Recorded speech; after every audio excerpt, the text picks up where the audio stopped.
Table of contents. I'm not going to go through this table of contents because I'm going to go through the whole thing. This is the preface, which explains the background and why this book was started and what its origins are. Talks about Florida's water resources, the lakes and retention ponds, some of the streams and rivers, swamps and wetlands, springs and spring runs. And then this section 2 is on collecting Florida fishes. And here we have some people, picture of some people collecting using a seine, and a picture of the Santa Fe River, some of the bank habitats. What a beautiful river. Florida, collecting Florida fishes, state laws, regulations, rules applying to listed species, and so forth. Lots and lots of detail. Talks about how what one's behavior in the habitat should be, returning fish to the wild, general collecting guidelines, and here are details on guidelines covering safety, what to wear, collecting nets, seine nets, dip nets, and so forth and so on. Just lots of detail on collecting. Evaluating a collecting site, the feasibility of collecting, and then vegetation and how to deal with various kinds of vegetation.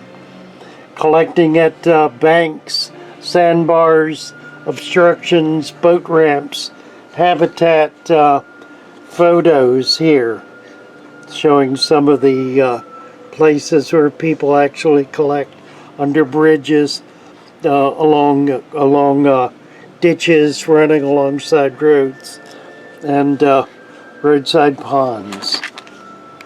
There's so many beautiful places to collect in Florida, just amazing. And this is primarily freshwater, although this is a picture of collecting off the Skyway Bridge. So these are saltwater collectors. Field maintenance, how to keep your gear, how to keep your fish alive, gear to use, containers, filters, on and on and on.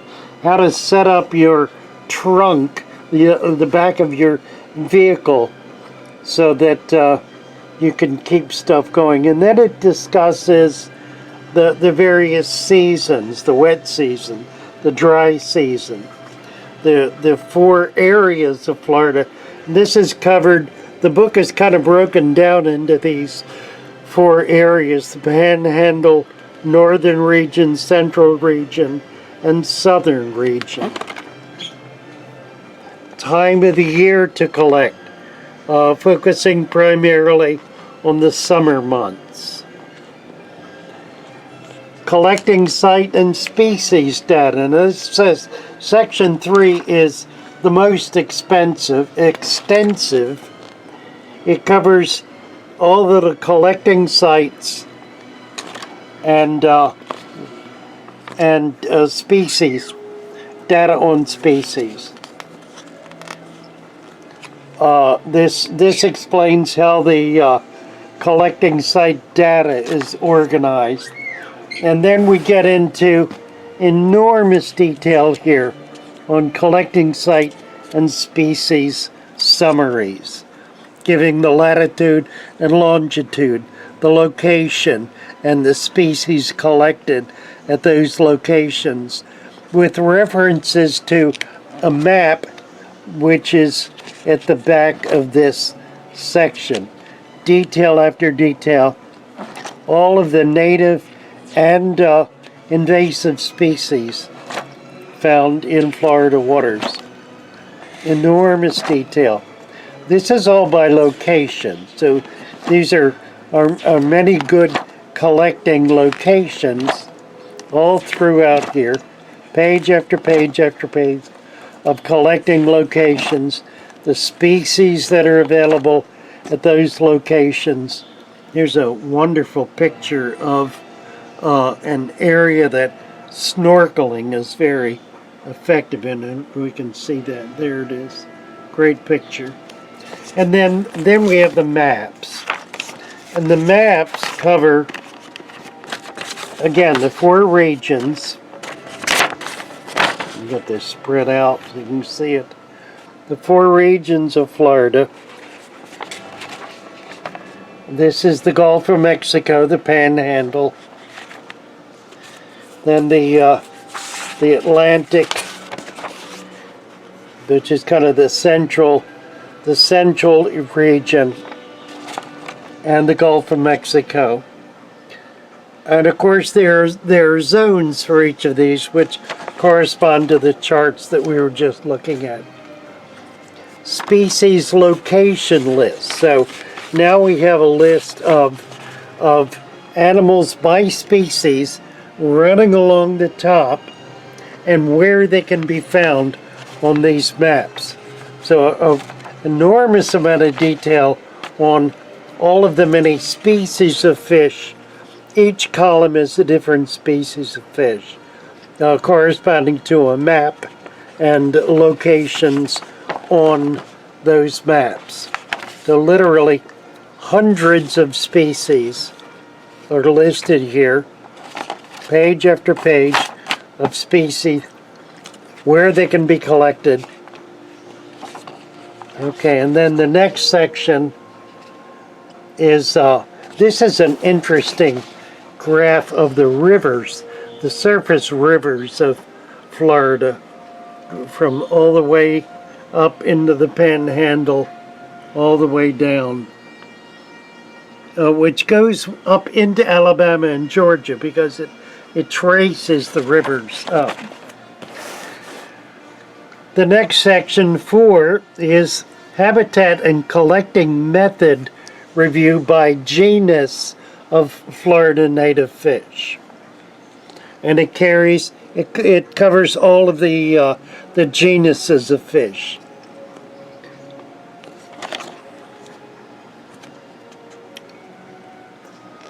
Native Florida fish not suitable for aquariums, such as the American eel, the white catfish, the Florida gar, and so forth. Maintaining Florida native fish talks about the conditions that are helpful to be able to keep them. The pH range, the water code, temperature, status, the size of the fish, and so forth. And these are all by species. So here are all the fungulates, for example, the gambusi, heterandria, and so forth. There's a spawning review explaining how many of these fish spawn. And this is all detail on spawning of the various species and families of fish. Florida's exotic fish.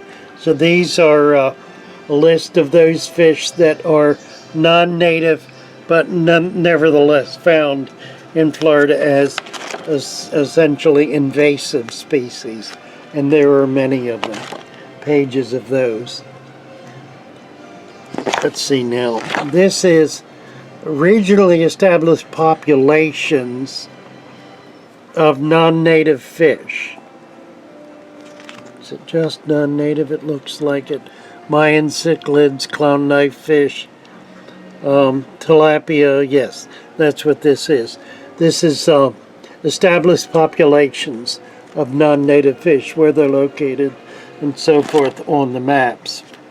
And collectors are encouraged to collect these non-natives and dispose of them as they see fit without returning them. The dichotomous ID key to native freshwater fishes of Peninsula, Florida. Dr. Burgess, Department of Ichthyology, Florida Museum of Natural History. Note that the identified species are the next step to go to appears in bold at the end of each numbered key. So, the bowfin, for example, Calvus bowfin, describes the morphology of each of these species of fish. The rays, the body shape and size, and so forth. The pickerel, the pirate perch, and on and on. Giving a scientific description of each of these species in order to be able to do a field study, a field species determination. And on it goes. Here's the Okefenokee pygmy sunfish, one of my favorites, the Elosoma species, and explains in detail how they are how they're described scientifically. There's more of the same kind of information, and it goes on and on. Here's identification matrix for Elosoma species in Florida. The Elosoma is my all-time favorite of the little ornamentals in Florida. Here's one on the Goodii, Licania goodii. Habitat collecting and so forth. All kinds of detail. Aquarium environment, feeding, breeding. And this is all just Goodii. Artificial egg incubation, natural egg incubation. And then a description of the color, the anal fin color variations in populations of Licania goodii. This is the bluefin killie among them. These are, and this is location populations of those fish in Florida. Section 5, species photos. This is the part that's most exciting for everybody. This is the photo key, and then we get into pictures of all these guys. This is a fish that I've been spawning here at Father Fish. It's the pupfish. There's the Lake Eustia pupfish, the sheep's head minnow. This is the one I've been working with, the sheep's head minnow, which is a saltwater to brackish water. I'm breeding them in freshwater, hard alkaline freshwater to be sure. More of the same, gold-spotted killie. And then all of the fungulis, the wonderful fungulis. This with the miracle of colors and patterns and variety. So all of these, the mamachug, the minnows, the Fungulus heraclitus, the similis, the xenicus. This is a beautiful little fish. The Fungulus similis, which I caught in the Chesapeake Bay in Maryland as a child. The Florida flagfish, which is a Jordanella, and so forth and so on. And just page after page after page of all of the Florida natives. This is the Elosoma evergladei. This is the one I was describing as one of my absolute favorites. Beautiful little fish. Here's some more of them. A little better picture of them. They're tiny, less than an inch long. The ornamental sunfish, banded sunfish, and so forth. Pictures of all of these beautiful native species, page after page after page, in detail. These are the darters, which I've caught in large numbers here in the swamp darter, particularly the Esostoma fusiform, which is a fish that's very common here locally in Sarasota. I know where to collect them by the hundreds. The live bearers. These are the Heterandria formosa, the least killifish. Just a delightful little, tiny little fish that's so easy to keep and so interesting. These are the Florida mollies. And then non-native fishes. A large section on the non-natives. More non-natives, exotic species, like the cichlids. Page after page of non-native species. The plecostomus, which are all over everywhere in Florida. The balanosox, which I thought for a long time was a native. It's not. It's also called a pike killifish. They're native to Mexico. Florida native plants. It's a large section at the back of the book on plants. All kinds of details about plants, how to collect them, how to keep them, where to find them, and then a photo list of plants. Here's the various Ludwigia located in a body of water here in Florida. Beautiful bog plants. Lots of bog plants in Florida. So pages, this is the spider lily. Whoops. I grow these here locally in my tanks. The mosquito fern. Azolla. On and on. Pennywort. Hornwort. Water moss. Hydrilla. Duckweed. Spongewort. Bog seed box. Page after page of all of the local, all the Florida plants. There's crystal wort. And then the suggested readings, and let's see, you've got pictures of these. They're really quite nice. Suggested readings and the index. This is the index of the entire book. So there you have it. There's an order form at the back of the book.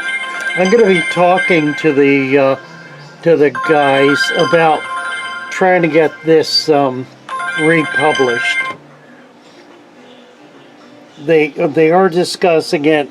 We need to get need to make it worthwhile so that it's not such a struggle with them selling, but I think that's not going to be quite the issue. So there's the overview of the Florida collecting guide.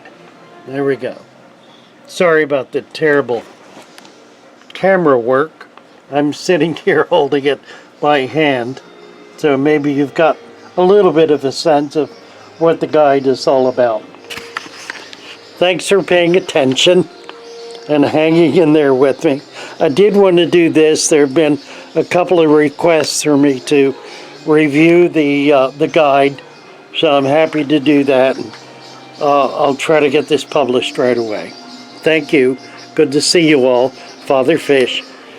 Until next time, bye for now.